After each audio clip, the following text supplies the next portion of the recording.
Hello, everyone. Welcome to the Senior Home Business Channel. We're so excited to be with you today. I'm Matt Stafford, the president and founder of Senior Home Business. And we got Brittany Moore with us today, who's also just recently come on board. We're just so excited to have her. I've known Brittany for over maybe 4.5 years, something like that, Brittany, something like that. And she does a great job in the senior referral business. So, Brittany, just quickly tell us a little bit about you and what is it you do and your passion? Yeah, so my passion obviously is to help seniors and their families just find the right place to call home in general, and just help others as well start in this business and thrive and be passionate about the industry. I own 2 senior placement agencies in Dallas, Fort Worth, Texas, and in St. Louis, Missouri. Awesome. Well, I tell you, I can't think of a better person to be a co-host. We're going to be doing this every week, every Wednesday, 10 a.m. Pacific Standard Time. So if you like to hit the notification bell below, that'd be great. Hit the like, subscribe, all that stuff. If you like it, if you don't like it, man, give us a thumbs down. That might help too. I don't know. That might trigger the algorithm, right, Brittany? I don't know. Get some comments. That'd be awesome. But our goal is to bring you value. We want to bring you value in the senior referral business specifically, but also in the senior living industry. So this is not going to be a sales thing. We're not trying to get you to sign up for our academy and all that good stuff. The whole thing, senior home business, is blowing up. It's going great. If you want to join the community for free, okay, so let me tell you this. You can go down and click the link below and join the community for free. Now, there's courses and all that stuff that's on there you won't have access to, but at least you better have access to the community. If you do want information about the senior referral business, there's another link down in the description. You can click that and you could watch a webinar and all that good stuff. Anyway, let's get into it. Today, we're going to talk about communities. We're going to talk about the difference with senior living communities, because I think, Brittany, just with my experience and talking to people, a lot of times they think this is a cookie cutter kind of deal, man. One community is just like the other community. That's far from the truth. Isn't that right? Yeah, I agree. I mean, we have one in my markets, like we have one on every corner. Just because they're assisted living doesn't mean they're all the same. They vary in many ways. Absolutely, they do. And so I want to go in a couple different, I'm going to pull up an article in just a moment and give you some facts about the senior living industry and what we can expect in 2024. And I think one of the comments is what we can expect in 2040 or 2050. Brittany and I were talking about that earlier.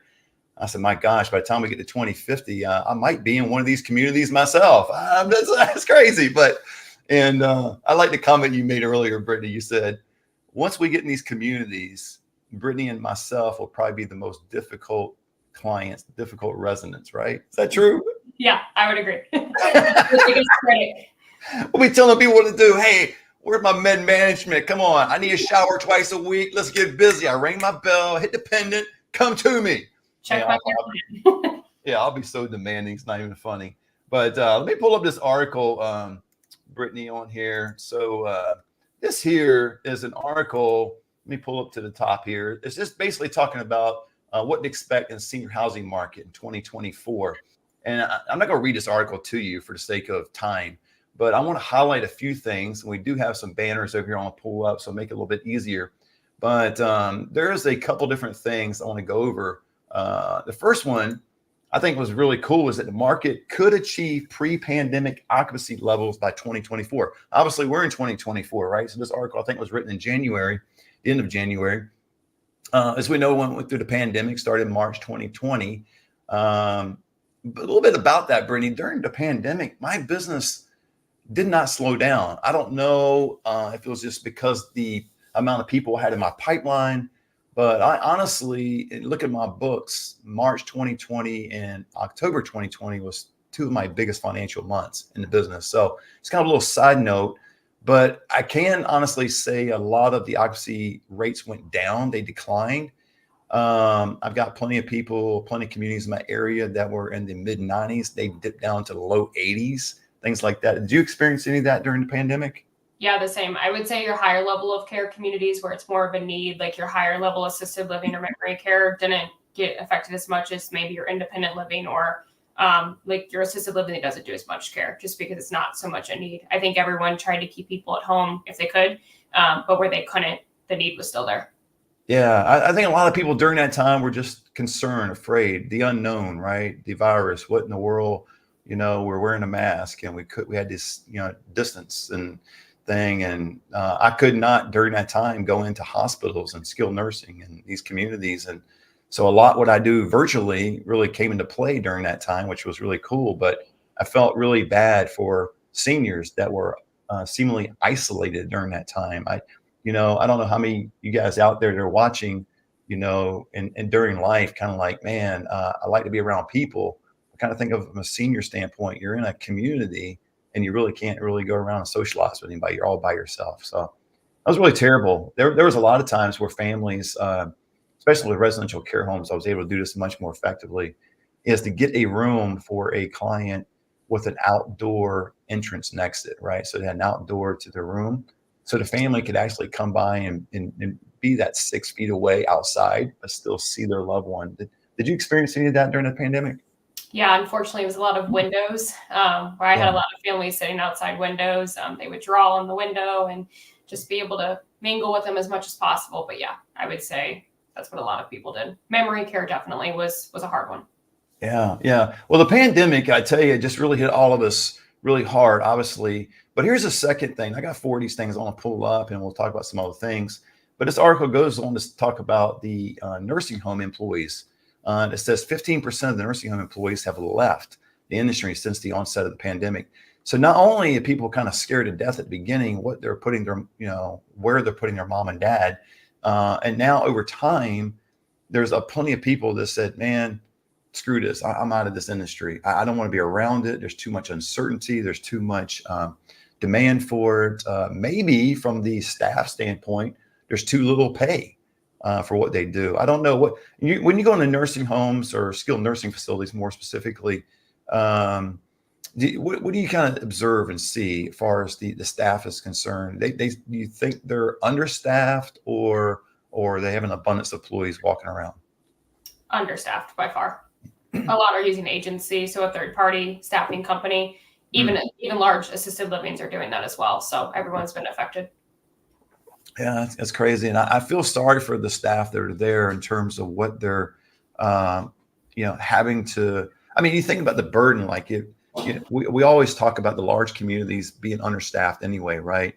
I look at residential care homes. A lot of what I've done is residential care homes. Probably the first 2 years of my business, 80% of all what I was doing was residential care homes. And it was kind of like by design, because a lot of the agencies in my area back in 2018, they were all focused on the big box companies. And so I said, okay, I'm going somewhere different. I'll go down the road less traveled, right? I'll go down the road that maybe they're not going. So I started looking at residential care homes. And so that was like 80% of my business. And so anyway, I get into that, but just the ratio with residential care homes is like a 6-2, sometimes a 6-3, depending on if the operator is there. And then the large communities, you've got I think it's about every 12 to 15 apartments, you'll have a caregiver. Makes it very hard on the caregivers to do that very thing. So has that been your experience dealing with large communities? Yeah, 1 to 15. 1 to 15? Yeah, that's crazy. It's, and I think that's where a lot of the, mishaps happen, as far as like when someone falls and we hear these horror stories sometimes, you guys. Now, if you're new to the industry, it does not happen all the time. But you will hear a horror story every now and then in terms of, somebody lying on the floor for 6 hours. They've been there maybe overnight, something like that. And typically what happens when that takes place is, hey, Brittany, talk for a quick. My dog is going You're crazy fine. over here. You're okay. They're cleaning my trash cans too. So sorry if you can hear it.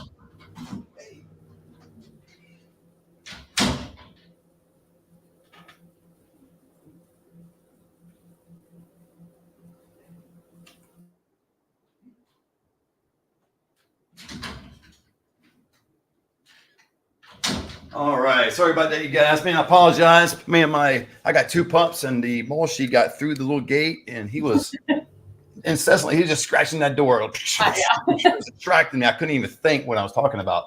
So we were talking about the ratio. And it's just it's no offense to the large communities. They're doing the best they can, and they're understaffed. And so just know when you're looking to have your mom or your dad go somewhere, an assisted living community or memory care, typically the large communities will have the ratio not being as tight. And it's okay, but just understand what you're getting involved with. I tend to think the more care that you need and require, that you would go to a smaller community. It doesn't necessarily be a residential care home with 6 bed, but it could be a smaller community. They'll still have more staff. Yeah, I would agree. I think the main thing too is just having like their eyes on the seniors. When you're in that large apartment setting, it's hard to see if, like you mentioned, they fall. It's hard to have your eyes on them more. So even just the setting of a large community as opposed to a care home or a small community, it makes a huge difference. Absolutely. Absolutely. Well, here's another part of this article that I really liked. Let me scroll down here. It's talking about the focus on wellness programs. And it talks about the shifting the focus from care to overall wellness has been an increasing trend. So this article, I'm not going to read it to you, but I like the bottom of it. It talks about, it says as baby boomers, which you guys, baby boomers, I mean, they're getting their toes wet in the industry right now. They're not necessarily in assisted living per se. There might be a small percentage, but it's definitely increasing the population. It used to be just a couple of years ago, 10,000 people are turning 65 every day in this country. Now it's 10,500 people are turning 65 every day in this country. But it says in this article, as baby boomers enter the senior housing market, they will be looking for communities that allow them to continue to pursue hobbies, including physical and social activities that they've enjoyed in their retirement. And I think that's so cool. And I think that's what communities are trying to get a hold of. Okay, we need the care. We need to provide all the other things, the food and everything else. But even just beyond the activities, playing bingo, having a little concert, but just making it somehow more interactive for the baby boomers. I don't know how they would do that though, Brittany. How would they, and just in your thoughts, I'm kind of putting you on the spot, so I apologize. I'm not trying to get you to come up with some ingenious idea, but just what would, how can people do that at communities? How can they kind of jazz it up a little bit and make it more interactive for seniors? I've seen some cool things with technology recently. Some communities are implementing like technology classes or technology. Like I know we all see the Wii and things, at communities, but more so interactive. I know one community has like a smart board now. So they're trying to stimulate their brains, not all about electronics, but just a new way instead of bingo and crafts and just your little beads. So they've been starting to interact. For example, I was at a community and they had a whole interactive kind of, I don't know how to describe it, like on the smart board for futuristic cars. So the residents were like getting to create their own futuristic cars. Sweet. That's awesome. Yeah, stimulate their brain, make them think, and it was just really fun. So there was 20 of them and they were like drawing things on the smart board and everybody was really interactive with it. So that was something I saw that was different. I love hearing stories like that because it's, what communities will do. And the reason I say they do this, because I used to work for a large community, and it's no offense in doing this, but just beware if you go on a tour, oftentimes communities will stage the tour, and there's nothing wrong with it. I know they're just trying to put their best foot forward. You guys are not trying to deceive you, but I have been in situations where you walk into a tour and it's like a 3-ring circus. They got bingo over here, a little concert over here, a little get together, wine and cheese over here. And you're like, oh my gosh, there's so much activity going on here. Mom would love this place. And then when mom actually gets settled in, it's like, where do these activities go? It's like, it's crazy. Yeah. Oh, that's awesome. Awesome. All right, let me hit you with this right here in this article too. Actually, it's a different article altogether, but it talks about, according to U.S. Census Bureau, that the population, this is the huge opportunity, guys, for senior referral business, okay, and getting into this line of work, working from your house, helping others, being a person of empathy. But this is the U.S. Census Bureau right here. The population aged 85 and over is projected to be more than double from 6.7 million in 2020, okay, during the pandemic, to an astounding 14.4 million by 2040 and 18.6 million by 2050, which that's probably the year I'll be in assisted living myself. So I'll be part of all that kind of stuff going forward. But that is the huge opportunity. So this is an industry that continues to grow. And my dog is back again. Brittany, take over for me for a second, please. Yeah. So the industry, I know that, like you mentioned, the baby boomers right now are not necessarily in assisted living. I think some might be moving into independent living in their low 70s at this point. But it's just projected to grow rapidly, double and tripling the amount of seniors in the next, looks like, 50 years. So, or less than that. Yeah. I don't know what else he had for this, but. I'm back, Brittany. I'm back. I just went over. Yeah, just basically finish what you were saying. Oh my gosh, man. The life of pups. Who has dogs out there that you try to do something at home? You're working from your home. So I've got a built-in office. It's a built-in office right here in my house. And unfortunately, this built-in office is in the front of my house. So I see people coming up and down, like this guy just made some deliveries. Now my dog's going to bark eventually in the background. The cameras go off, things like that. And then we got these gates on the inside of the house. We kind of just manufacture something to keep the dogs there. But my Malshi is 20 pounds. The little Shih Tzu is only 9 pounds. He can't move hardly anything. But the Malshi, he just moves that stuff all around. So he's there scratching on the door and all that stuff. So I apologize for that, guys. Hopefully it won't continue during our live. But it's kind of things you kind of expect when you work from home. So are there any comments that we can go through here? Okay, John Mark says, hey, my dog is always in my lap. Brother, I cannot do that. Mine's right here. See? But your dog's not barking. My dog goes crazy. They came to clean our trash cans right when we started. I heard the truck out there. We have someone to clean our trash cans, and she was about to, so I put her on my lap. Oh my goodness, it's crazy. But let's get back to the senior living industry and talking about what can a person expect, Brittany, in the senior referral business. And guys, we're going to keep our lives to about 30 minutes. So if you stay with us a little bit longer, I appreciate it. So we'll go about another 10, 12 minutes here. But the senior referral business in general, we kind of gone through some things, pre-pandemic and the staff shortages and all that good stuff. Well, it's not good stuff. It's bad stuff, but all the stuff that's out there, right? But what makes the senior referral business so attractive to the individual that really desires to help people? And I want to emphasize that, you guys.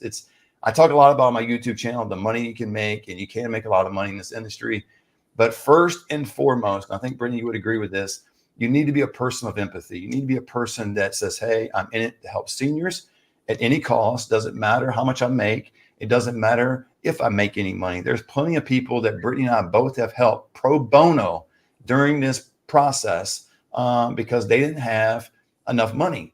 And it's sad in this industry because there's a lot of people that come to me that have about $1,800 a month to go toward assisted living. And to them, that's a lot of money. And I get it. That is a lot of money per month. It's just unfortunately not the right amount that you can get into pretty much anywhere I know as far as assisted living and memory care. And so there are some programs that are out there, but the programs are kind of few, far in between. But Brittany, talk about the senior referral business and just what it means to you, besides the money, because I know we talk a lot about that. And we both make a great deal of money in this, and we got a lot of students to do the same thing. But just the blessing behind helping someone else. That's kind of where I want to get at right now. Yeah, I think it's the most rewarding job. I mean, I haven't had a ton of jobs in my lifetime. I've worked in senior living prior to this, but just being here for the families and the senior, I mean, you are working with adult children. I can't tell you how many people are offering to pay me for my time because it's so valuable. Yeah. They're like, please, can I give you something? Or even they call me and they call you and they're crying to you and telling you how much you helped them, or just like they didn't know what to do without you. So the rewarding part of it, from the aspect of the helping the adult children when they have nowhere to turn. There are social workers. There's a bunch of great people in this industry to help these adult children, but they only have so much time that they can spend with each adult children, where we can, take time out of a weekend or something, to sit there and talk with them. Or like last night, 9:00 p.m. at night, I'm on a family call trying to help somebody make that decision. That's invaluable. I mean, at that point, they just said that they couldn't have done this without you. So the reward when it comes to that, and also when you do find the right fit for a senior, hopefully they're thriving. So we get pictures all the time of seniors that, I had a client recently. He wasn't even walking where he was previously, and we got him to a new community. He's walking with a walker, and he waved to me last week when I went to go see him. So that is just a walking testimony to what you do and what you do for these families. And hearing the daughter call me crying, saying, "Oh my gosh, I thought my dad wasn't going to make it through the weekend, let alone walk again." So there's just a lot of benefit and rewarding, basically just testimonies that you get throughout this job. It's kind of like, you guys, it's making a memory is really what it is. Well, I kind of view it, because I still remember the very first client I ever helped out back in 2018 when I was doing the business myself. I'll tell that story in a second, but it's kind of like when you go do something with your family, and let's say you go somewhere on a trip and it costs a lot of money, or it costs a lot of time and energy, and you're exhausted coming back from vacation. but think about the memory that you have with your family and where you went, and just you'll reminisce quite a bit, tell stories, look at pictures, watch video, all that stuff, right? Well, that's kind of the way I view it in helping seniors. My first client I ever helped was a lady with dementia. She lived in a mobile home park. Her family lived in Arizona. They flew out here to be with mom. They contacted us, and we went to see her. We went to see her and her family, my wife and I. And this lady with dementia, I was going on and on about what we do and how we can assist and all that. And she goes, but Sonny, you need to get paid. I'm going to pay you. And I was like, no, ma'am, no, ma'am. It's a free service, and that's not going to require anything on your end. Just let me help you. I get paid on the back end, but not from you. Anyway, she said this again. I said, no, ma'am, you don't have to pay us. We appreciate it. And then a few minutes later, this lady just gets up and starts walking away. And I didn't know where she was going at the time, but she ended up going to the kitchen, coming back with a plate of chocolate chip cookies, and says, if you're not going to take money, you're going to take one of my chocolate chip cookies. I went, yes, ma'am. I'll take one of your chocolate chip cookies. How'd you know I was a big fan of chocolate chip cookies? But it's those memories, and it's just that moment that I still talk about today. And that was 6 years ago, right? So I want you to view it that way. If you're in the industry already right now, you're one of the students, you're watching this live, or you're just contemplating on getting in the industry and is it going to be right for you? Kind of do a check in your heart. Do you honestly like helping people and making memories for them and their family? Because these families are trusting us, Brittany, aren't they? They're trusting us to help them through the process, that we somehow have a skill set that can help them beyond going on Google and looking for communities. I mean, what makes us different than Google? Brittany, come on, what makes us different? A lot. No, they look to you to be the expert. I mean, they're putting a lot of trust into you at this point to find the right fit, to be the unbiased to a point support for them, and to be honest with them and really just make sure that it's the right fit for their loved ones. So they will I've had families when I'm sure you get this too. They look at you and say, tell me where to go. Like they'll ask us, just say, tell me where to put mom or dad. They put a lot of trust into you. So I don't ever do that, but I know a lot of families will come to me and just say, I want to know what to do. Tell me where, the right places for my parents. Absolutely. I've had people just outright ask me, say, Matt, if this was your mom, where would she go? Yeah. And I'm unbiased because I represent, pretty much all the communities. I got a referral agreement with all of them in my area, obviously, but it comes down to they're asking my opinion. And there's a lot of ways we evaluate the communities, and I won't get into that today. That's just not part of our talk today, but you will get that question asked to you. So you need to know your market. You need to understand. That's what makes us different than Google, right? Mm-hmm. Google doesn't really know the market. They know the names of the community, know the addresses, the phone numbers. But do they know the state reviews? Do they know the reputation of the community? Do they know the family intel? Do they know? I don't think so. So that's what makes you just a little bit different in doing this. But Brittany, it's been a pleasure this morning. I really enjoy talking with you as always. We're going to do this every Wednesday, you guys, at 10 a.m. Pacific Standard Time. So hop on. We'd love for you to be a part of this. Ask questions in the chat. We've had a number of people just make comments in the chat. I appreciate that. If you ever want to come here on a Wednesday at 10 a.m. Pacific Standard Time and ask a question for myself or Brittany or both, we'd love to help you. We want this to be a time of value, a time that we extend our expertise, things that we observe, things that we've experienced to you. And we want to give this information to you. And again, if you want to join our group, the Senior Home Business Community, you can drop down the link below and click it. And it's a free community. We're just now transferring everything over. So that'd be a great time for you to come on board, because right now we've got this academy. I've had this academy since 2019. We've had our private group in Facebook for a number of years. And then we've got all these links all over the place that access all these group meetings and private meetings and all that stuff.